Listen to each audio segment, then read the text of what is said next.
యేసుప్రభు నామమున మీ అందరికీ నా యొక్క శుభాభివందనములు తెలియజేస్తున్నాను. ప్రియులారా, ప్రార్థన కొరకు సహాయంగా ఉండటానికి మనం దేవుని వాక్యములో 2 వచన భాగాలను మనం చదువుకుందాం. మొట్టమొదటి భాగం ఏంటంటే మరి కీర్తన గ్రంథము 92 అధ్యాయము 12, 13 చదువుతామండి, వినండి.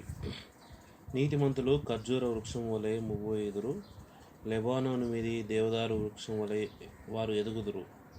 యెహోవా మందిరంలో నాటబడిన వారై వారు మన దేవుని ఆవరణములలో వర్ధిల్లుదురు. ఇంకొక మాట చదువుదామండి. సామెతల గ్రంథము 18వ అధ్యాయం 10వ వచనం కూడా చదువుకుందాం.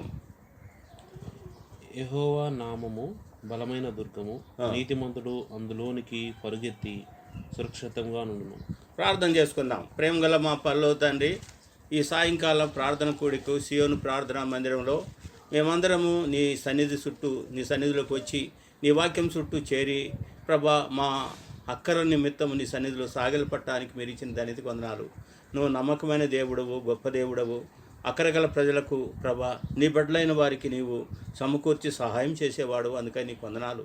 గొప్ప భారంతో, గొప్ప బాధ్యతతో ప్రభా, నీ ప్రియపాదం వద్ద మేము మా మనవులను వినవించుకోవటానికి ఈ యొక్క సమయం మనకు అనుకూలపరిచినందుకే వందనాలు. మా ప్రార్థన అంశాలని సన్నిధిలో చేరగలుగుటకు మీ కృపను అనుగ్రహించండి.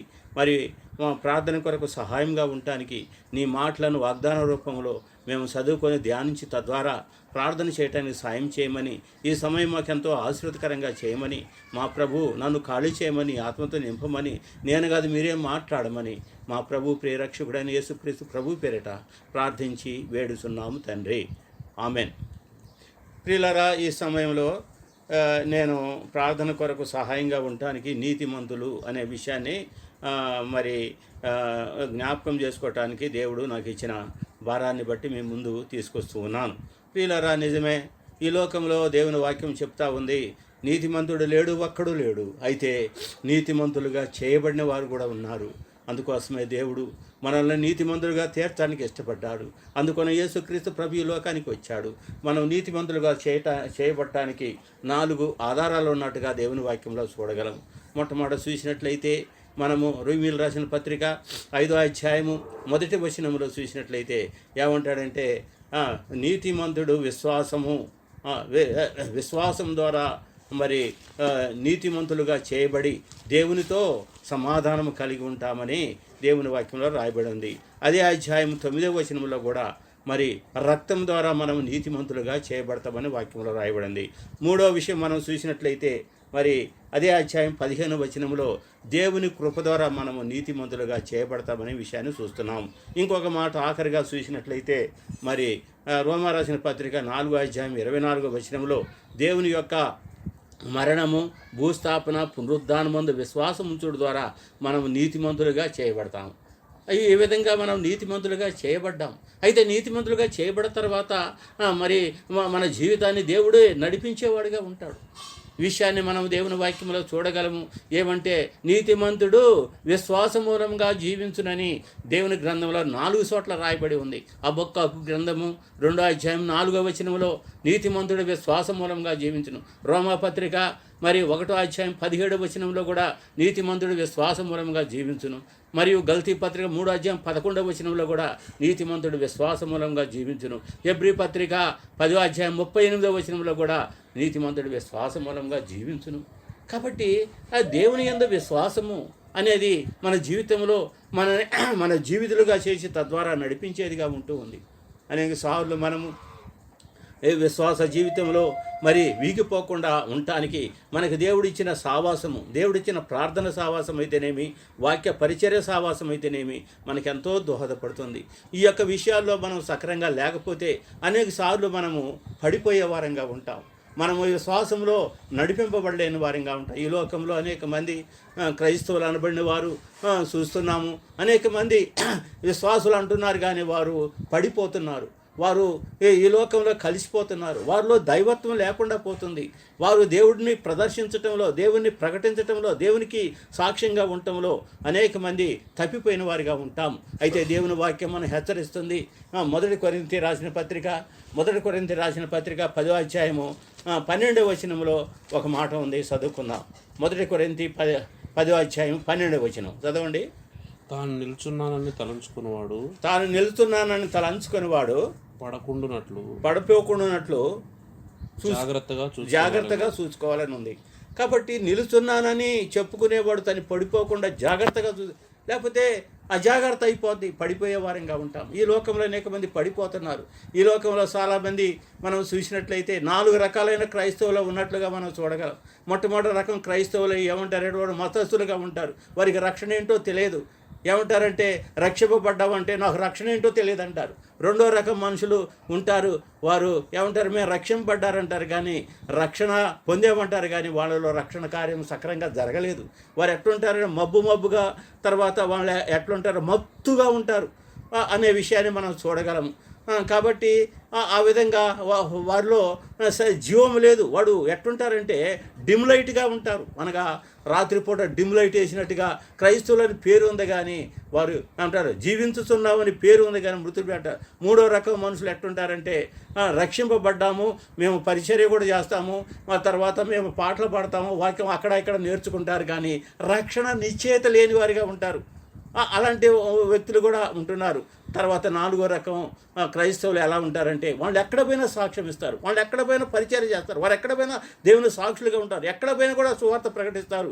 అది నిజమైన అది నీతిమంతుడిగా చేయబట్టడానికి ఆయన అనగా ఖచ్చితంగా దేనికైనా ఎదుర్కోగలరు. అతడు ప్రార్థనలోను వాక్యంలోను విశ్వాసంలోను గట్టిగా ఉండటానికి తన జీవితంలో దేవుని కార్యం జరిగింది. ఒకవేళ నీలో దేవుని కార్యం జరగకపోతే నీ ద్వారా ఎవరు కూడా రక్షింపబడరు, ఎవరు కూడా నీ ద్వారా ప్రభులోకి రాలేరు. నీకే జరగకపోతే ఇతరులను రక్షిస్తావు అనే విషయాన్ని మనం తెలుసుకుందాం. ఎవరైతే నిజంగా దీపం వెలిగింపబడ్డారో, మరి ఒక దీపం అనేకమైన దీపాలు వెలిగిస్తుంది. నువ్వు రక్షింపబడిన ఆత్మ కలిగి ఉంటే అనేక మందిని ఆత్మీయులుగా సిద్ధపరచడానికి, ఆత్మరక్షణ పొందటానికి దేవుడు నిన్ను ఉపయోగించుకుంటాడు. దానికి కావలసిన ప్రార్థన చాలా అవసరమై ఉంటుంది. కాబట్టి మనం ఒక విషయాన్ని చూసినట్లయితే 2 పేతురు రాసిన పత్రిక 2వ అధ్యాయము 2 పేతురు రాసిన పత్రిక 2వ అధ్యాయము 6వ వచనం నుండి 8వ వచనం వరకు చదువుకుందాం. 2 పేతురు 2వ అధ్యాయము 6వ వచనం నుండి మరి 8వ వచనం వరకు చదువుకుందాం. నోవహును మరియు ఆయన సొదొమ గొమొర్రాలను పట్టణములను భస్మం చేసి ముందుకు భక్తిహీనులకు వారికి వాటిని దృష్టాంతంగా ఉంచుటకై వాటికి నాశనం విధించి దుర్మార్గుల కామ వికారయుక్తమైన నడవడి చేత బహు బాధపడిన నీతిమంతుడకు లోతును తప్పించెను.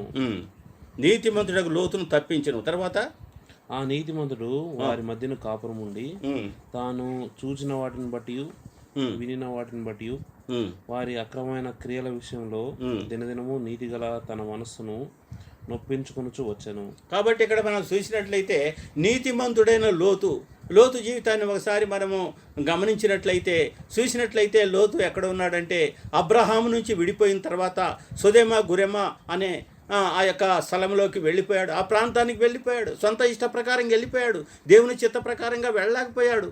ఎందుకంటే దేవుని దగ్గర ప్రార్థన చేసిన వాడు కనీసం ఆ యొక్క అబ్రహాం యొక్క సలహా కూడా తీసుకోలేదు. కాబట్టి ఆ విధంగా మంచిగానే అబ్రహాము కల్దీయుల దేశం వదిలిపెట్టి ఆయన కూడా వచ్చినాడు. అబ్రహాం అన్ని వస్తువులు వదిలిపెట్టాడు, ఈయన వదిలిపెట్టాడు. ఆ అబ్రహాము ద్వారా ఆస్తి కూడా దేవుడు ఆయన ఆశీర్వదించాడు. అయినప్పటికీ కూడా ఆయన రాంగ్ డిసిజన్ చేసుకొని వెళ్ళిపోయాడు. ఎక్కడికి? దుష్టుల మధ్యలోనికి, పాపుల మధ్యలోనికి, కామ వికారం చేసే వారి మధ్యలోనికి, అహంకారంలో మధ్యలోనికి, దేవుని యొక్క ఉగ్రత మరి వారి మీద పడేవారి మధ్యలోకి వెళ్ళిపోయాడు. అక్కడ మరి దేవుడు ఆ యొక్క వాళ్ళ యొక్క చేష్టలను బట్టి దేవుడు ఆ సొదొమ గొమొర్రా ప్రాంతాన్ని నాశనం చేయాలని ఉద్దేశించినప్పుడు ఆ యొక్క పట్టణంలో లోతు ఉన్నాడు అనే విషయాన్ని మనం తెలుసుకుందాం. అయితే ఈ లోతును రక్షించాలని దేవుని ఉద్దేశమై ఉంటుంది. అందుకోసమే అబ్రహాముతో దేవుడు మాట్లాడుతూ ఉన్నాడు. ఆదికాండం 18వ అధ్యాయం 17వ వచనంలో నేను చేయబో కార్యమును అబ్రహాముకు దాచెదనా, సొదొమ గొమొర్రా అనే పట్టణమును మరి నేను నశింపజేయబోతున్నాను అనే విషయాన్ని లోతు ఉన్నాడు. కాబట్టి అబ్రహాముకు దేవుడు ఆయన ఆయన తెలియజేస్తూ ఉన్నాడు. ఎందుకంటే అబ్రహాము దేవుని స్నేహితుడు అని 4 సార్లు రాయబడింది. అబ్రహాము విశ్వాసులకు తండ్రి. దేవుడు చేసే కార్యం అబ్రహాం తెలుస్తున్నది. దేవుని స్నేహితుడిగా అబ్రహాంకు ఏమీ దాచకుండా దేవుడు తెలియచేయాలని ఉద్దేశం కలిగి ఉంటున్నాడు. అయితే లోతు సంగతి ఏంటి? ఒకసారి చూసినట్లయితే దుష్టుల మధ్యలో ఉన్నాడు కానీ దుష్టుడు కాదండి. పాపుల మధ్యలో ఉన్న పాపిగా కాలేదండి. వాళ్ళలో కలిసిపోలేదండి. వారు నీతి నిమిత్తమై నీతిని ప్రకటించేవాడిగా ఉన్నాడు. కన్నీరు కార్చేవాడిగా ఉన్నాడు. ఆత్మల కోసమైన భారం కలిగి ఉన్నాడు. కానీ లోతు పాపం అక్కడ రాంగ్ ప్లేస్లో ఉన్నాడు కానీ ఏమి చేయలేకపోయాడు. లోతు యొక్క దయనీయమైన పరిస్థితి మనం చూసినట్లయితే ఆ దుష్టుల మధ్యలో ఆయన తన కుటుంబాన్ని కూడా సక్రంగా ఉపకారం చేయలేకపోయాడు. కాబట్టి అక్కడ ప్రకటిస్తున్నాడు కానీ ఎవరు కూడా నమ్ముకోవటం లేదు. ఎందుకంటే మనం ఎప్పుడు కూడా దుష్టుల మధ్యలో ఉండకూడదు. దేవుని యొక్క ఏర్పాటు లేకుండా ఉండకూడదు. అయితే దేవుని వాక్యంలో రాయబడి ఉంది నీతిమంతుడైన లోతు అని రాయబడి ఉంది. నీతిమంతుడైన లోతు అనే విషయాన్ని చూసినట్లయితే ఒకవేళ పేతురు భక్తుడు ఈ యొక్క నీతిమంతుడని డిక్లేర్ చేయకపోతే అసలు లోతును గురించి మనకు చాలా తప్పుడు అభిప్రాయం ఉండేది. లోతు పాడైపోయాడు కదా, లోతు కుటుంబం పాడైపోయింది కదా, వారి సంతానం అక్రమ సంతానం అయిపోయింది కదా, వారు దేవునికి శత్రువులు అయిపోయారు కదా, మరి లోతుకు ఎక్కడ పరలోకం ఉందని మనం అనుకునే వాళ్ళము. అట్లా చరిత్ర అనేది ఆయన విషయంలో మరి చెడుగా భావించేదిగా ఉంటుంది. అయితే పేతురు భక్తుడు ఈ యొక్క విషయాన్ని క్లియర్ చేస్తూ ఉన్నాడు. నీతిమంతుడైన లోతు పాపుల మధ్యలో ఉండి మరి ప్రకటన చేసిన వాడిగా ఉంటున్నట్టుగా చూస్తున్నాము. పేతురు ఆ యొక్క విషయాన్ని ఎత్తి ఇక్కడ క్లియర్ చేసేడు ద్వారా నీతిమంతుడు ఆయన లోతు అని లెక్కలోనికి వస్తున్నట్టుగా చూడగలము. నీతిమంతులను దేవుడు కదలనేయడండి. కాబట్టి నీతిమంతులు ఇల్లు వరుదులని వాక్యంలో రాయబడింది. నీతిమంతులు కలుగు ఆపదలు అనేకములు, వాటన్నిటిలోనూ దేవుడు తప్పిస్తాడని కీర్తన 34:19 రాయబడింది. ఈ నీతిమంతుడి కోసము అబ్రహాము ఎంతో ప్రయాసపడ్డట్టుగా చూడగలము. అయ్యో, నా యొక్క తమ్ముని కొడుకైన లోతు సొదొమ గొమొర్రా పట్టణాన్ని దేవుడు నాశనం చేస్తాడతను నాశనం చేస్తాడని ఆయన ఆ యొక్క ఆదికాండం 18వ అధ్యాయములో 23వ వచనం నుండి మనం చూసినట్లయితే దేవుని దగ్గర గోజాడుతూ ప్రార్థన చేస్తున్నాడు. ప్రభువా ఆ యొక్క నీతిమంతులతో పాటు దుష్టులతో పాటు నీతిమంతులను కూడా నువ్వు నాశనం చేయదువా? ఒకవేళ 50 మంది ఉంటే నాశనం చేయదువా? నాశనం చేయను అని చెప్పాడు. 40 మంది ఉన్నా 30 మంది ఉన్నా కూడా నాశనం చేయను. చివరికి 20 మంది ఉన్నా లాస్ట్లోకి వచ్చినప్పుడు 10 మంది ఉండా కూడా మరి నేను నాశనం చేయనని చెప్పి ఈ 10 మంది ఎవరండి? అబ్రహాం ప్రయాసము, అబ్రహాం ప్రాకులాట, అబ్రహాము వేదన, అబ్రహాము దుఃఖము, అబ్రహాం యొక్క ప్రార్థన ఏ విధంగా ఉందని మనం గమనించినట్లయితే అబ్రహాము యొక్క సంతానముగా 10 మంది మనం చెప్పగలం.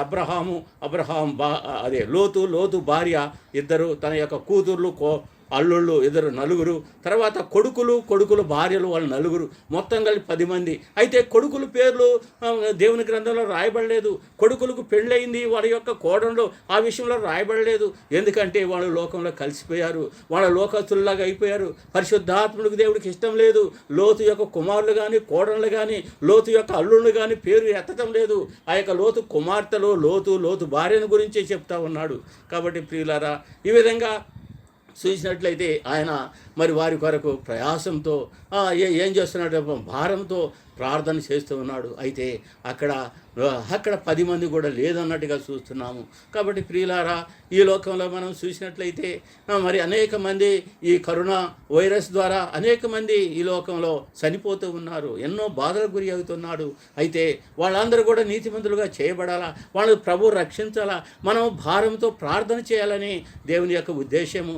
ప్రార్థన లేకపోతే ఏ మంచి పని జరగదు. కాబట్టి ప్రార్థన ద్వారా, విశ్వాసం ద్వారా వారికి మనము దేవుని మార్గం సోపవలసిన బాధ్యులమై ఉంటున్నాము. సంఘంగా, సహవాసంగా మన ప్రార్థనలో దేవుని వైపు అనేకులు రక్షింపబడాలని, అనేకులు నాశనం కావాలని అవుతుండగా వారిని రక్షించాలని భారం కలిగి ప్రభు సన్నిధిలో ప్రార్థన చేద్దాం. ఎందుకంటే దేవుడు కనికరం గలవాడు, దేవుడు దయాదాక్షిణ్య పూరుడు. ఆయన ప్రార్థనను తిరస్కరించేవాడు కాదు. నాకు మొర్ర పెట్టుము, నేను ఉత్తరం ఇచ్చేతాను అన్నాడు. ఏమంటాడంటే, అడుగుము ఇస్తాను, వెదుకుడు దొరుకును, దేవుని వాగ్దానాలు మనకి ఎన్నో ఉంటూ ఉన్నాయి. కాబట్టి మనం ఈ సమయంలో మన యొక్క హక్కుల కొరకు, మన సంఘ హక్కుల కొరకును, మరియు అనేక మంది మన యొక్క మిత్రులు, విశ్వాసులు ఆ యొక్క కరోనా వైరస్లో మరి బాధపడుతూ అనేక మంది మరి మరణానికి జోగే ఆ యొక్క అంచు వరకు వచ్చారు. కాబట్టి వారిని దేవుడు రక్షించాలంటూ వాడిని కాపాడినట్లు మనము ప్రార్థన చేద్దాం. ఎందుకంటే దేవుని వాక్యం నీ ప్రాణమును కాపాడువాడు ఆయనైన వాక్యంలో రాయబడింది. దేవునికి అసాధ్యమైనది ఏమీ లేదు. కాబట్టి మనం ఈ సమయంలో దేవుని సన్నిధిలో దేవుని ప్రజల కొరకును అనేకులు రక్షింపబడుటకును మనం సంఘంగా భారంగా ప్రార్థన చేద్దాం. అట్లా ప్రార్థన చేయుటకు ప్రభు మనకు సహాయం చేయనుగాక. ఈ కొద్ది మాటలను దేవుడు దీవించునుగాక.